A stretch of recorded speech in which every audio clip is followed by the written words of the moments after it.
창세기 35장 16절에서 29절의 말씀입니다.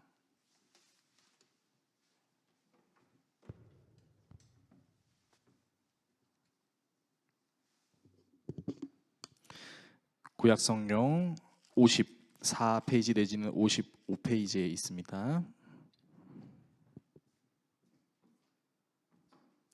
창세기 35장 16절에서 29절의 말씀을 한 절씩 교독하시고 마지막 절은 같이 읽겠습니다.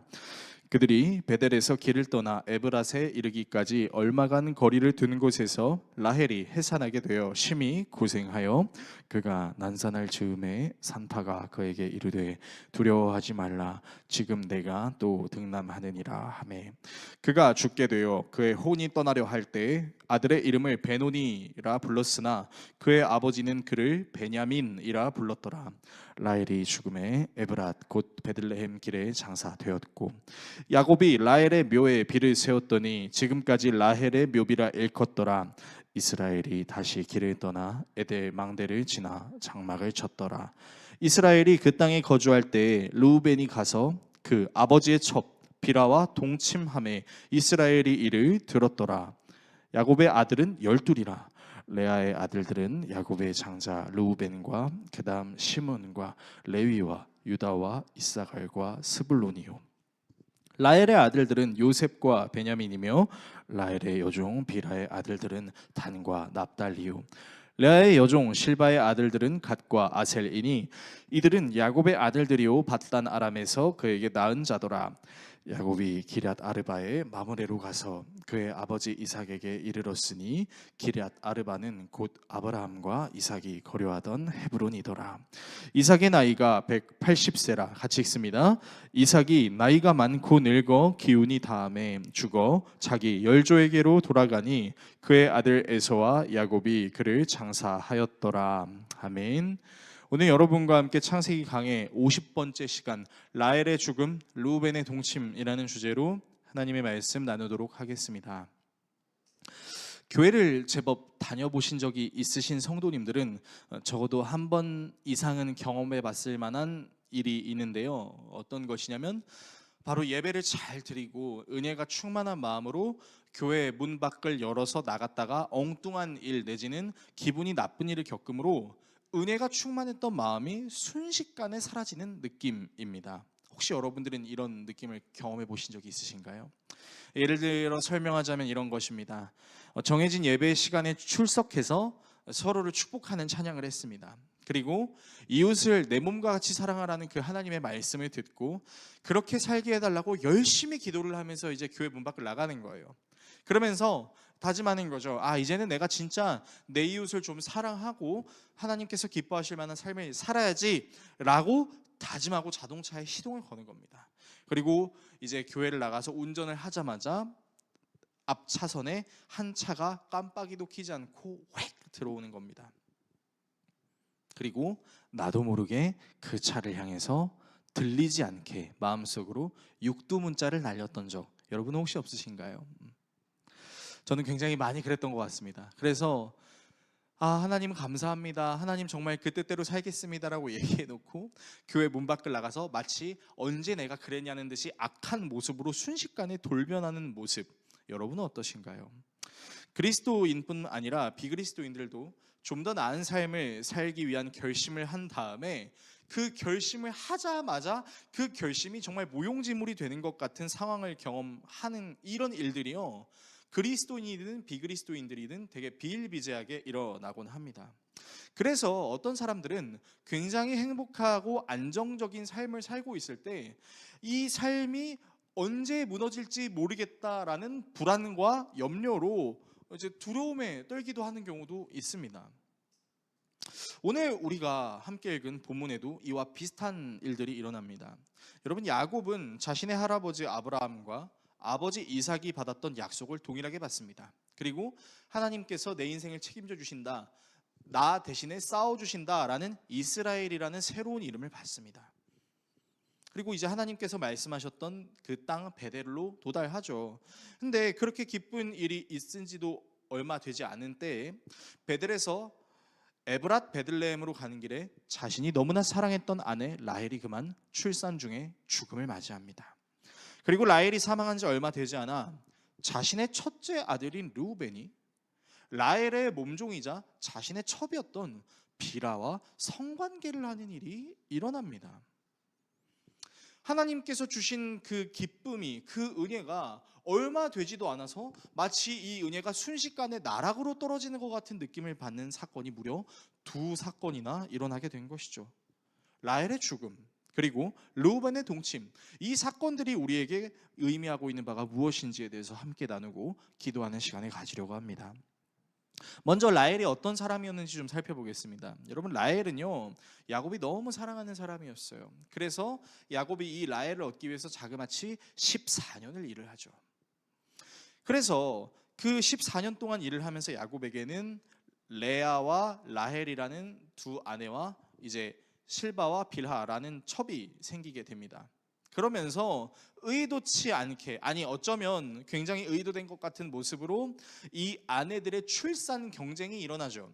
그래서 야곱에게 더 많은 아들을 낳아주게 하려고, 또 그때 당시의 문화의 관습상 아들을 낳는 것이 여인의 역할이었다라는 것을 생각했을 때 레아는 계속해서 아들들을 낳는데 라헬은 임신도 하지 못했고, 그래서 자신의 남편 야곱에게 제발 좀 나를 임신하게 해주세요, 내가 임신하지 못하면 그냥 죽어버릴 거예요 라고 얘기했던 적도 있었죠. 이 라헬이 얼마나 임신을 하고 싶었냐면 나중에 레아가 자신의 아들 르우벤을 통해서 합한채라는 것을 얻게 됩니다. 이 합한채가 임신을 촉진하게 만들어주는 도구로 그때 당시에 사용됐었는데 그걸 이제 거래를 하죠. 언니가 나한테 합한채를 주면 야곱과 잘 수 있는 기회를 줄게, 이렇게 잠자리로 거래를 하게 됩니다. 결국 하나님께서 라헬을 불쌍히 여겨주시고 아들을 낳게 해주셨죠. 그 아들이 누구였냐면 요셉이었습니다. 그런데 라헬이 이 요셉의 이름을 지을 때 어떻게 이름을 짓냐면요, 하나 갖고는 안 됩니다. 더 갖고 싶습니다. 그래서 아들을 또 주십시오라는 이름의 뜻으로 요셉이라고 짓습니다. 여러분, 요셉의 이름의 뜻이 하나 더 갖게 해주세요라는 뜻이라는 걸 혹시 알고 계셨나요? 그러니까 자식의 이름에 라헬 자신의 욕망이 완전히 투영이 되어 있는 것이죠. 결국 라헬은 그 요셉의 이름대로 태 열매를 맺게 됩니다. 그리고 야곱과 함께 베들레헴 에브라스로 가는 도중 산통을 느끼죠. 그런데 이 고통이 생각보다 어마어마했던 것 같습니다. 그래서 당시 라헬이 남편 야곱을 따라서 여기저기 이동하는 모습을 생각해 본다면, 요즘 시대에는 이제 태중에 아이가 생기게 되면 임산부가 절대 안정을 취하잖아요. 근데 이때 당시는 절대 안정을 취하는 것이 좀 어려웠던 것 같습니다. 계속해서 이동해야 되고 계속해서 여러 일들을 해야 됐을 것이기 때문에 라헬의 건강이 상당히 좋지 않았던 것으로 보입니다. 그래서 결국 라헬은 베냐민을 낳으면서 죽음을 맞이하게 되는데요. 오늘 본문 16절에서 18절의 말씀 화면을 통해서 같이 읽겠습니다. 그들이 베델에서 길을 떠나 에브랏에 이르기까지 얼마간 거리를 둔 곳에서 라헬이 해산하게 되어 심히 고생하여 그가 난산할 즈음에 산파가 그에게 이르되 두려워하지 말라, 지금 내가 또 등남하느니라 하매 그가 죽게 되어 그의 혼이 떠나려 할 때에 아들의 이름을 베논이라 불렀으나 그의 아버지는 그를 베냐민이라 불렀더라. 자, 말씀을 보시면요, 라헬은 그토록 얻고 싶었던 아들을 이제 얻는 과정 속에 있었습니다. 그런데 그 고통이 너무 심각했던 거예요. 둘째를 낳다가 이러다 진짜 내가 죽을 수도 있겠다라는 생각이 들기 시작하면서 자신이 열심히 낳은, 죽기 직전에 아들을 낳고 죽어가는 그때 자신의 둘째 아들의 이름을 베노니라고 짓는데, 이 베노니의 이름 뜻이 무엇이냐면 슬픔의 아들입니다.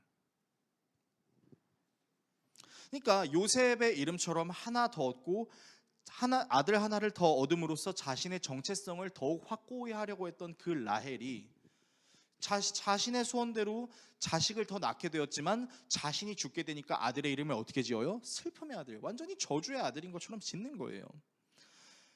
야곱이 그의 이름을 베노니에서 베냐민이라고 짓긴 하지만 사실 나중에 베냐민이 이 사실을 듣는다면 얼마나 슬프겠습니까? 아, 내 어머니가 나를 낳으면서 사랑한다고 이야기하지 않고 나를 슬픔의 아들이라고 했다니, 이거 되게 슬픈 일이에요. 그래서 결국 라헬을 이제 베들레헴 에브랏에 가는 그 길에서 장사를 지냅니다.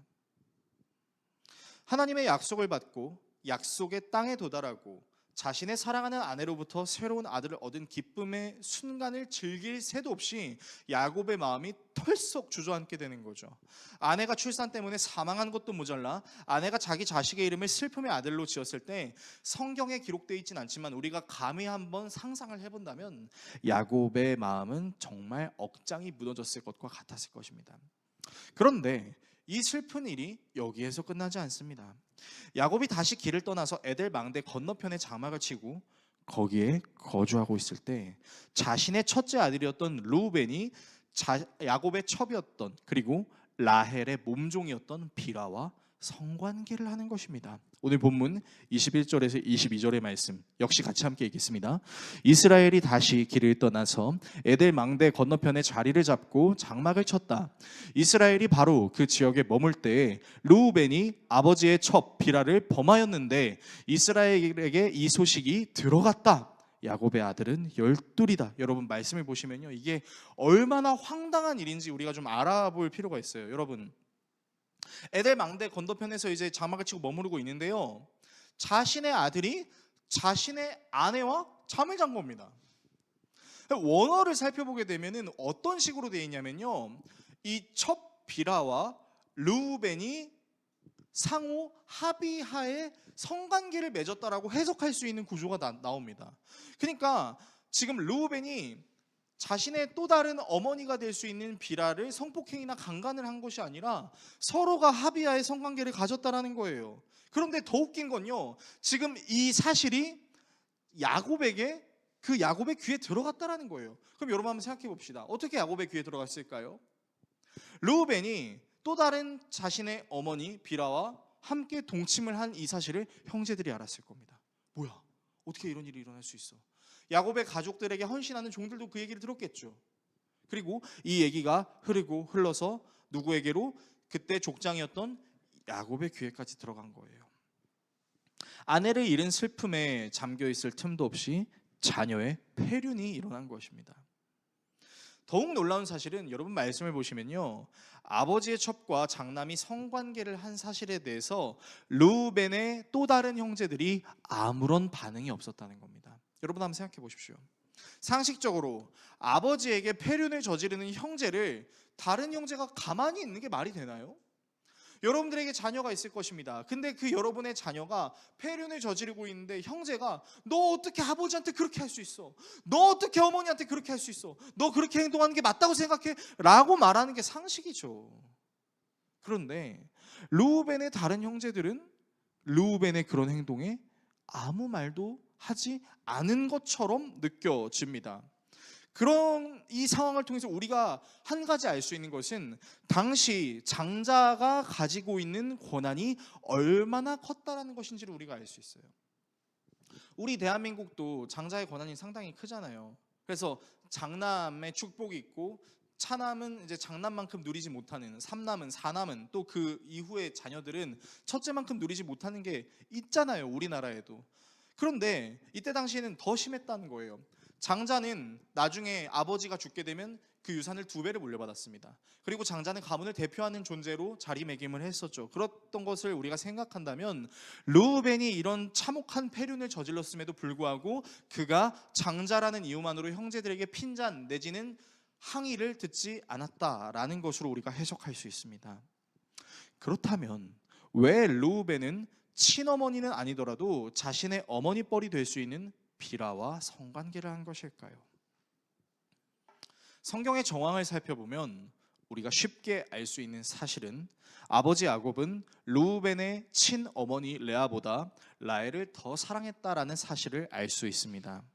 그래서 여러분, 우리가 지난 그 수요 예배 강의 시간 동안 레아와 라헬이 자녀 출산 경쟁이 막 일어나던 그 시절에 이제 르우벤이 알았던 거죠. 자신의 어머니가 자신의 아버지에게 사랑을 잘 받지 못한다는 것을. 그래서 어떤 행위를 하죠? 르우벤이 밖에 나가서 일을 하다가 합한채를 발견합니다. 그리고 그 합한채를 누구에게 가져다 줘요?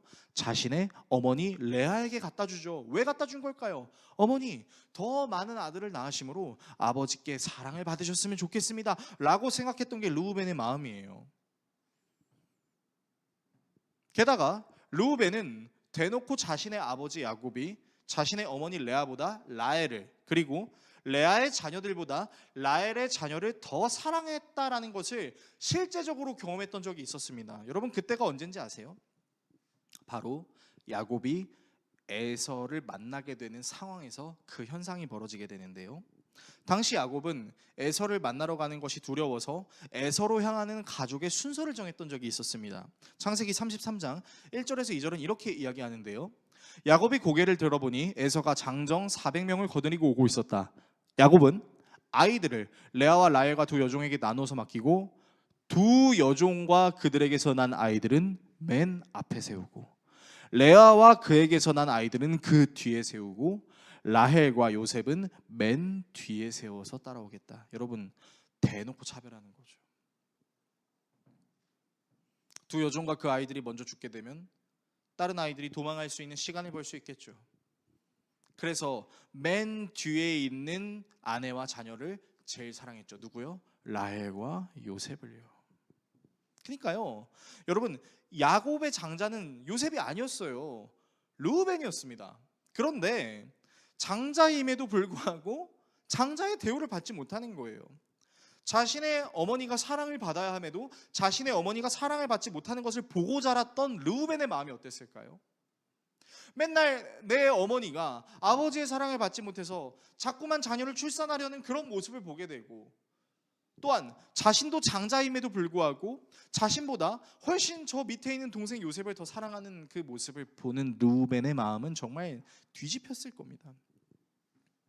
자신의 어머니를 사랑하지 않고 장자 대우를 해주지 않는 아버지 야곱에 대한 분노가 들끓었을 것이죠. 그래서 르우벤이 했던 행동이 무엇이냐면 라헬의 여종이었던 빌하와 성관계를 하는 것이었습니다.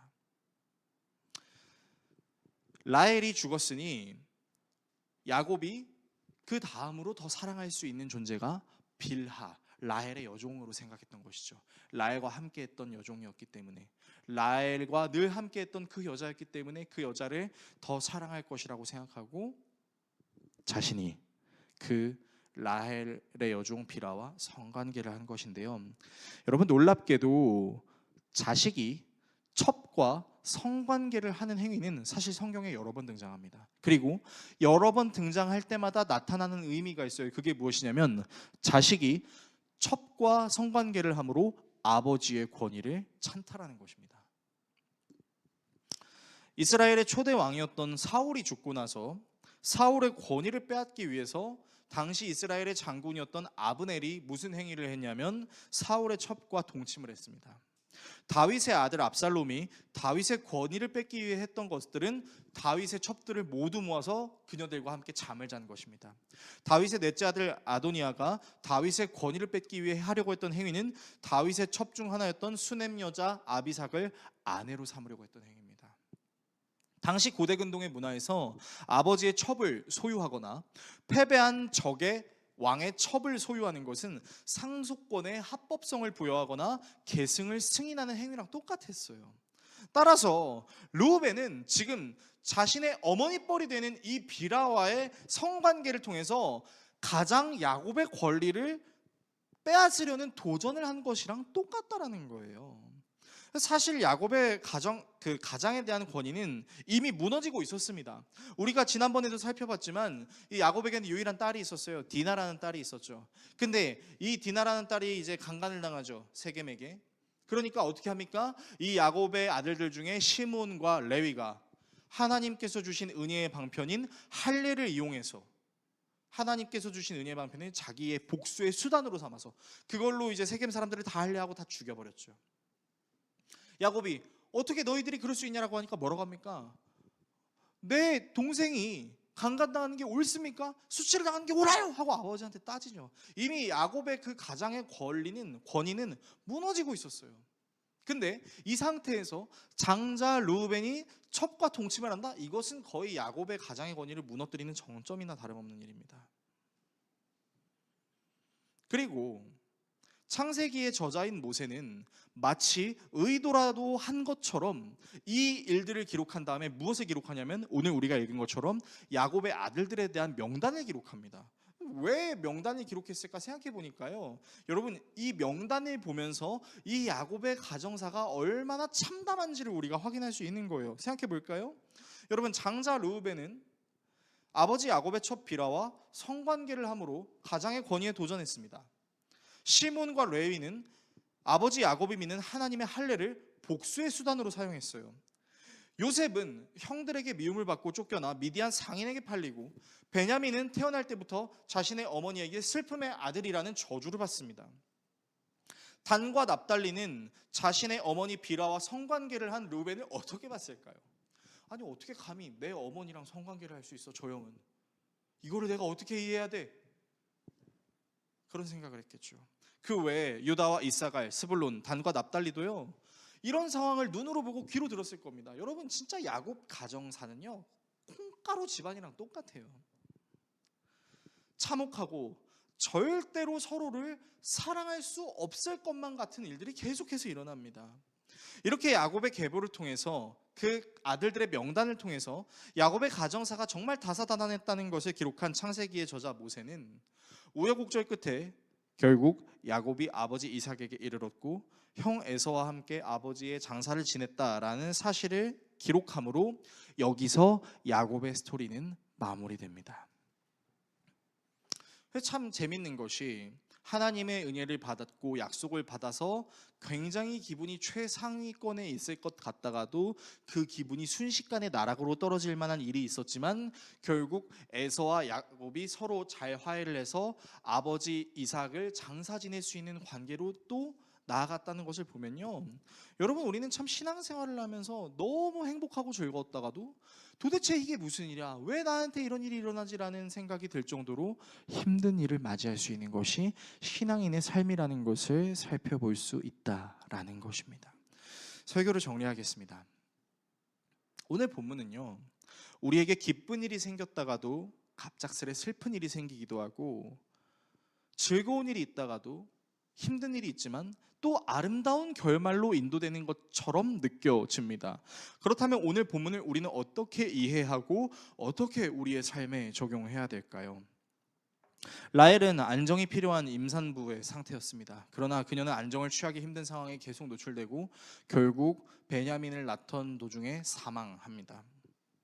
그러나 이 라헬의 죽음으로 태어난 베냐민은요, 슬픔의 아들이 아닌 오른손의 아들이라는 이름으로 바뀌고 하나님이 택하신 이스라엘의 12지파의 마지막 지파를 이루는 퍼즐이 됩니다. 르우벤은 아버지 야곱의 권위를 빼앗기 위해 아버지 첩과 성관계를 했습니다. 그러나 르우벤이 그러면 장자의 권위를 가졌을까요? 그렇지 않습니다. 여러분, 야곱이 나중에 죽기 직전에 아들들을 모아놓고 유언을 하거든요. 이제 야곱의 축복이라고 우리가 알고 있는 내용인데, 그때 르우벤은요, 아버지에게 이런 유언을 듣습니다. 창세기 49장 3절에서 4절입니다. 야곱이 아들들을 불러놓고 일렀다. 너희는 모여라. 너희가 뒷날에 겪을 일을 내가 너희에게 말하겠다. 야곱의 아들들아, 너희는 모여서 들어라. 너희의 아버지 이스라엘이 하는 말에 귀를 기울여라. 르우벤아, 너는 나의 맏아들이요 나의 힘, 나의 정력의 첫 열매다. 그 영예가 드높고 그 힘이 드세다. 그러나 거친 파도와 같으므로 또 내가 아버지의 침상에 올라와서 내 아버지의 침상을 더럽혔으므로 내가 으뜸이 되지는 못할 것이다. 여기서 으뜸은 장자를 이야기하는 겁니다. 르우벤은 순간 끓어오르는 그 화를 주체하지 못하고 장자의 권리를 뺏으려고 했죠. 그런데 빼앗지 못했어요. 결국 장자의 계보에서 탈락된 것이죠. 그리고 후일에 이스라엘의 역대기를 기록했던 역사가도 르우벤에 대해서 이렇게 평가합니다. 역대상 5장 1절에서 2절은 이렇게 얘기합니다. 이스라엘의 맏아들 르우벤의 아들은 다음과 같다. 르우벤은 맏아들이지만 그의 아버지의 잠자리를 더럽혔으므로 그의 맏아들의 권리가 이스라엘의 아들인 요셉의 아들들에게 넘어갔고 족보의 맏아들로 오르지 못하였다. 유다는 그의 형제들보다 세력이 크고 그에게서 영도자가 났으나 맏아들의 권리는 요셉에게 있었다. 르우벤은 장자가 되지 못했어요. 요셉이 장자가 됐고 요셉의 아들들이 장자의 권한을 받게 된 것이죠. 하나님께 아들을 더 달라고 해놓고 주신 아들을 축복으로 여기지 않고 슬픔의 아들로 여겼던 라헬도, 장자의 권위를 찾기 위해 첩과 성관계를 했던 르우벤도 모두 끌어오르는 감정으로 인해 잘못된 행위와 선택을 하기도 합니다. 그러나 하나님께서는 라헬의 출산을 통해 이스라엘을 이루시고 르우벤이 장자가 아닌 요셉이 장자가 되게 하심으로 이 요셉이 이집트의 총리가 되게 하셔서 이스라엘을 지키시고 보호하십니다. 이처럼 우리의 신앙생활에는 기쁘다가도 순식간에 슬픔을 맞이하기도 하고 자신의 감정을 이기지 못해서 화를 불러일으키는 결과를 맞이하기도 합니다. 그런데요, 우리가 알아야 되는 것은 하나님은 이 모든 상황 속에서 너 그렇게 신앙생활해? 너 여전히 나를 믿지 못하는구나. 오케이, 너의 신앙 점수는 몇 점? 이런 식으로 점수를 매기시지 않는다라는 거예요. 결국 이 모든 상황들도 하나님께서 하나님의 섭리라는 이름으로 운행하셔서 하나님의 계획을 이루신다라는 거죠. 그렇다면 우리의 삶이 어떤 모습을 지니고 있든 분명한 사실은 하나님이 우리의 삶을 운행하신다라는 것이죠. 그래서 하나님께서 우리의 삶을 인도하시고 우리의 삶을 선하신 길로 인도하신다라는 믿음을 가진 야곱의 행위를 보십시오. 야곱은 자신의 사랑하는 아내 라헬이 슬픔의 아들이라고 이름을 지은, 베노니라고 이름을 지은 그 베노니를 베냐민이라는 이름으로 바꿨습니다. 야곱은 안 슬펐을까요? 하나님 어째서 라헬을 데려가십니까? 내 사랑하는 라헬과 한평생을 같이 살고 싶었는데, 같은 날 같은 시에 돌아가고 싶었는데 어째서 먼저 데려간단 말입니까? 라고 따지고 싶은 마음도 있었을 수 있겠죠. 그러나 그는 그 슬픔에도 자식을 슬픔의 아들 베논이라고 하지 않고 베냐민, 오른손의 아들이라는 아주 좋은 이름으로 바꿉니다. 오늘 우리가 성경을 읽었지만 르우벤은 야곱 자신의 첩 비라와 성관계를 했음에도 불구하고, 이것을 모든 형제들이 다 알고 있었음에도 불구하고 야곱은 따지지 않았습니다. 성경은 말합니다. 야곱에게 이 소식이 들어갔다. 단지 그것뿐입니다. 야곱이 얼마나 분통이 터졌을까요? 야곱이 얼마나 이 참혹한 가정사에 대해서 탄식했을까요? 그러나 탄식도 그 어떤 것도 말하지 않습니다. 그가 그렇게 행동할 수 있었던 이유는 무엇일까요?